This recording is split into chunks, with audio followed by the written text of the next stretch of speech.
Hey Office mates, my name is Raf and I am the creator of Office Space. I created Office Space with the intention of providing us all a forum where we can share information and ideas that we have all thought about but haven't really shared just yet. Personally, for me, I didn't want to be judged or ridiculed for committing air quotes aquascaping heresy.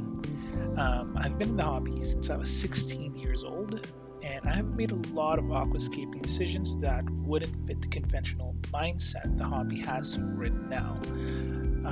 This Instagram page is my way of sharing my experiences with you, but by no means encouraging you to replicate what I have done so far, because some actions may be detrimental to your aquarium. So it's me just sharing my experiences, but please do not try this at home. So first experience I wanted to share with you is my starting of new tanks. Now, every expert I've spoken to in person or watched on YouTube has always said to always establish a full nitrogen cycle in your tank before adding fish into it. By doing so, you are putting in place a system that allows for ammonia nitrate to be converted from a toxic fish killing substance to a plant fertilizing substance. This is one of the most basic and prevalent ideologies in aquascaping. However, I have always been an impatient fish keeper, and time after time I have found myself skipping this phase so that I can start setting up a complete aquascape without waiting weeks for my tank to cycle.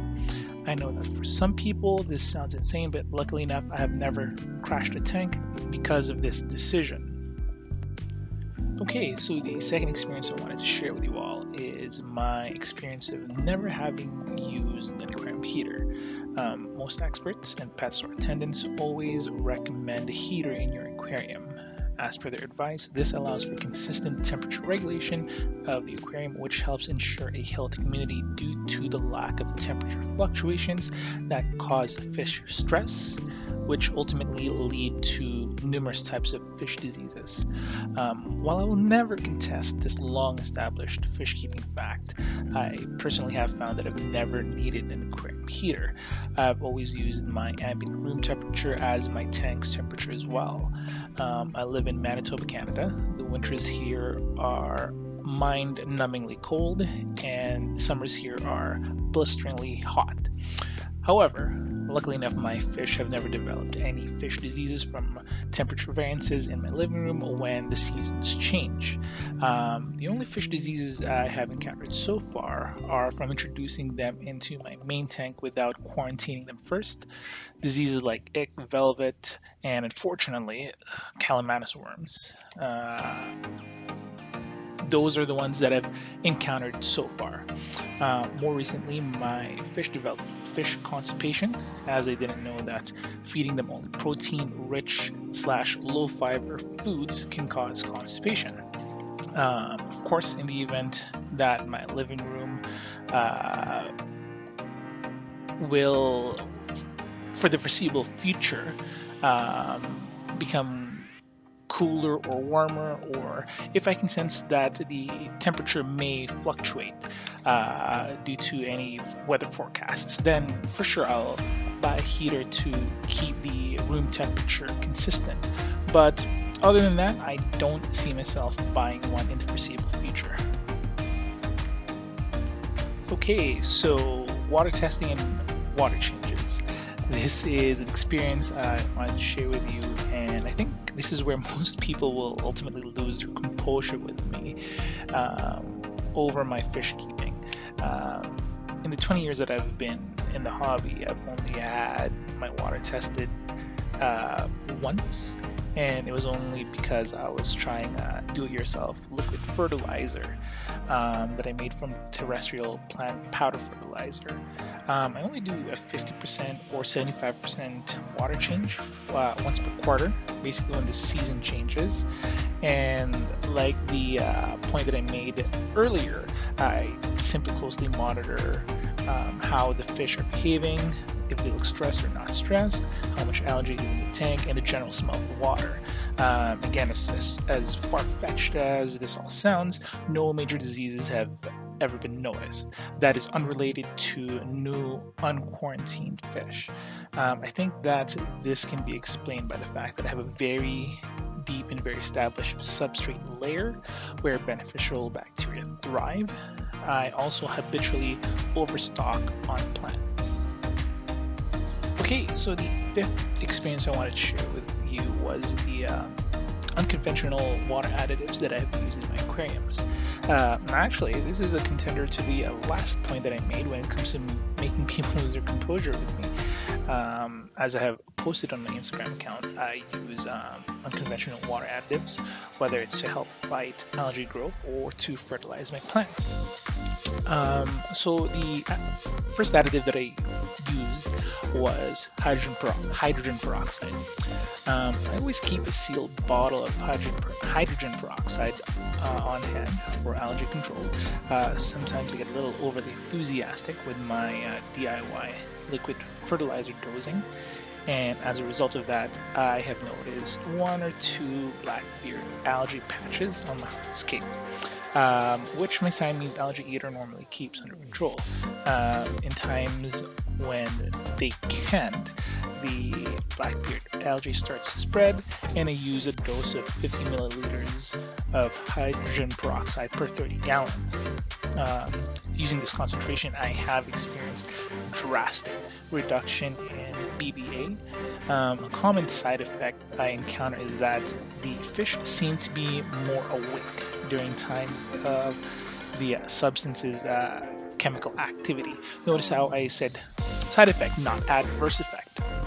Basically, when the hydrogen peroxide is chemically active in the water, it seems to keep the fish very alert and very active. I see that they swim more, they eat more, they're just a lot more active. They don't look stressed, just swimming around more. Now, full disclosure, I accidentally nuked my fish stock years ago when I used 100 milliliters of hydrogen peroxide per 30 gallons due to a calculation error. Since then, I have made drastic changes to how cautiously I proceed, both on paper and in practice. This is something that reminds me of what a friend of mine told me about casinos. Now, I have not done any research on this, or have I thoroughly investigated it, but I was told a long time ago that some casinos use oxygen, and they pump it into their gaming rooms to keep people alert and awake, and of course gaming. But again, this is just something that I was told. This is not something that I've confirmed in any way, but it kind of makes me think of that when I use hydrogen peroxide in my aquariums. Now, the second water additive that I've used is I call it my DIY liquid fertilizer. This was inspired by a very specific event. Several years ago, I switched to a substrate that I did not know was completely inert. As a desperate attempt to save my newly planted aquarium plants and prevent them from melting away, I started using the brand name liquid fertilizers and tablet form fertilizers. Now, this only solved the severe nutrient deficiency for a short period of time. Once I stopped using them, then I noticed that the signs of nutrient deficiency started happening again. So those would be things like holes in leaves, yellowing of leaves, extremely soft stems. This is when I thought, well, if overdosing on brand name fertilizers is barely enough to keep my plants alive, then I need to overdose. At this point, I remembered a YouTube video I encountered a long time ago on how someone used powdered terrestrial plant fertilizer, and they ended up killing all of their fish and turned the water blue. Remembering my previous mistake with hydrogen peroxide, I carefully diluted small amounts of the powdered form and started to really water it down and dosing my quarantine tank in very small amounts. After my calamanus worm incident, I started using quarantine tanks where I kept excess plant trimmings.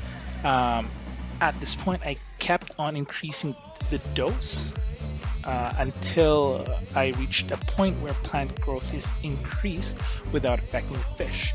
I use Miracle Grow plant food. It's in a purple container, and the way I made the mixture is I add 24 of the small scoops of the powder into approximately 1 liter of water. I like using squirt bottles for easy dose administration. I would shake well and make sure that there is no solid particulates at the bottom. I then used this and simply started with 1 squirt per several days and gradually increased the number of squirts to 1.5 and then finally 2. I then also gradually shortened the number of days in between. It's hard for me to remember the exact numbers because I didn't really write all of this down. Now, this is something that's specifically tailored to my tanks. From weeks of titrating my DIY dose, and it should not be attempted without thorough research. This disclaimer that I'm telling you now applies to both my use of hydrogen peroxide and DIY liquid fertilizer in my tank. Alright, so I would like to end this video by saying that it's definitely a very good idea to listen to experts, as they have been the ones doing this for the longest time. I don't consider myself an expert, not in the very least. However, I consider myself as someone who is not afraid to try something that wasn't strictly recommended, sometimes trying something that goes against the recommendation. My point is that for myself, it's good to know ideal parameters for a healthy tank, but personally, I don't like to chase the numbers. And every once in a while, take a little bit of risk, and they have been very educational for me as an aquascaper.